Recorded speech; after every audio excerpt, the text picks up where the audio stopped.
Good morning, students.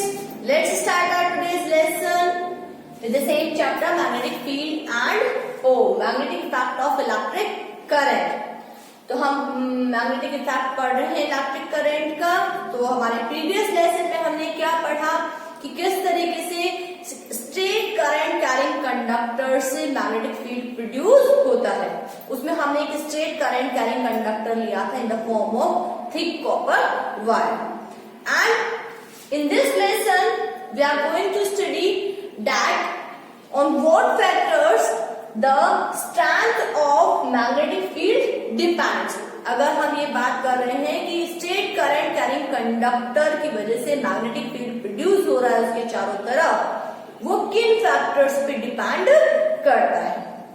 So in the Hans Christian Oersted experiment, जो हमने hence Christian Orsted का जो भी एक्सपेरिमेंट किया था, उसमें जब हमने कंपास को उस करंट कैरिंग कंडक्टर के पास में रखा, मींस जो भी हमारा करंट कैरिंग कंडक्टर है, अगर हम कंपास को उसके बिल्कुल पास में रखेंगे, if we keep the compass near the current carrying conductor, the deflection in the needle of the compass increases. अगर हमने इस कंपास को इस करंट कैरिंग कंडक्टर के पास में रखा था तो उसका डिफ्लेक्शन बढ़ गया था। If we keep this compass just further away from the current carrying conductor, एक फर्दर पॉइंट पे अगर हमने इस कंपास को रखा, means we increase the distance between the current carrying conductor and the compass, we will observe that the fluctuation in the compass needle decreases. इसके अंदर जो नीडल का फ्लक्चुएशन था वो डिक्रीज हो जाता है। So what can we conclude that as the distance increases, the distance from the current carrying conductor increases, the strength of the magnetic field decreases।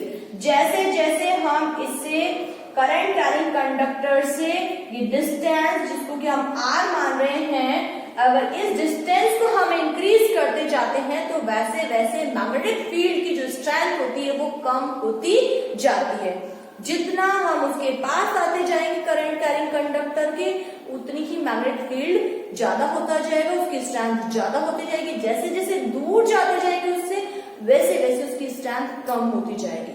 So we can show it that the magnetic field is inversely proportional to the distance.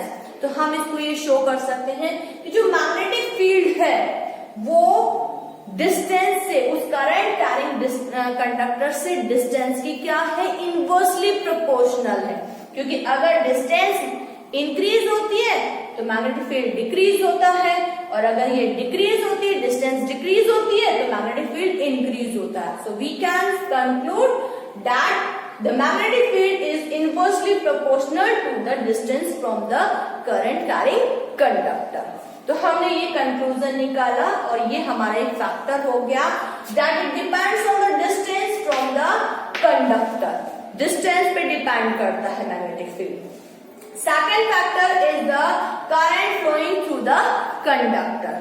जो भी हमने ये experiment किया, हमने conductor में से electric current flow किया and it is observed experimentally. जब हमने ये एक्सपेरिमेंट किया तो हमने देखा जैसे जैसे हम इलेक्ट्रिक करंट का अमाउंट बढ़ाते जाते हैं, वैसे वैसे जो कंपास नीडल का फ्लक्चुएशन है इट ऑल्सो इंक्रीजेज। जो कंपास नीडल है उसका फ्लक्चुएशन बढ़ता जाता है।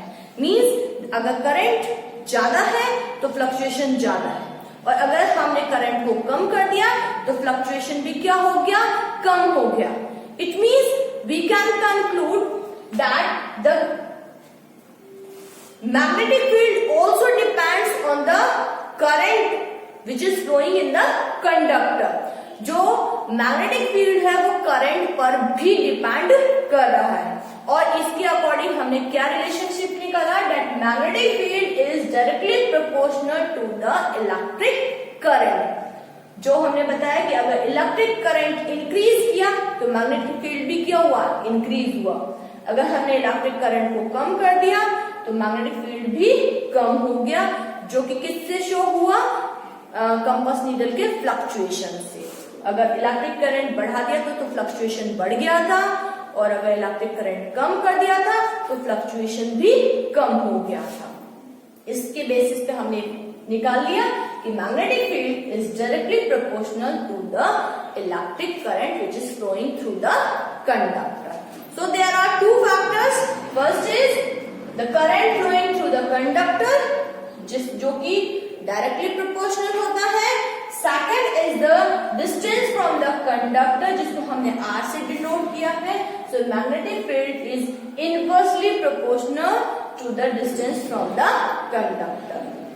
इसके बेसिस पे कोई भी क्वेश्चन आ जाता है तो हमको ये दो जो फैक्टर्स हैं वो अपने माइंड में रखने हैं कि जो मैग्नेटिक फील्ड प्रोड्यूस हो रहा है वो इन दो फैक्टर्स पे डिपेंड कर रहा है। अकॉर्डिंगली हमें आंसर करना है कि अगर कोई क्वेश्चन आ जाता है कि कंपास को पास में रखा तो फ्लक्चुएशन पास ज्यादा क्यों हुआ, दूर रखा तो फ्लक्चुएशन कम क्यों हुआ। अगर हमें मैग्नेटिक फील्ड बढ़ाना है तो हमें इलेक्ट्रिक करंट को किस तरीके से चेंज करना पड़ेगा। कोई भी अगर क्वेश्चन आ जाता है, we have to keep these two factors in our mind, then we have to answer.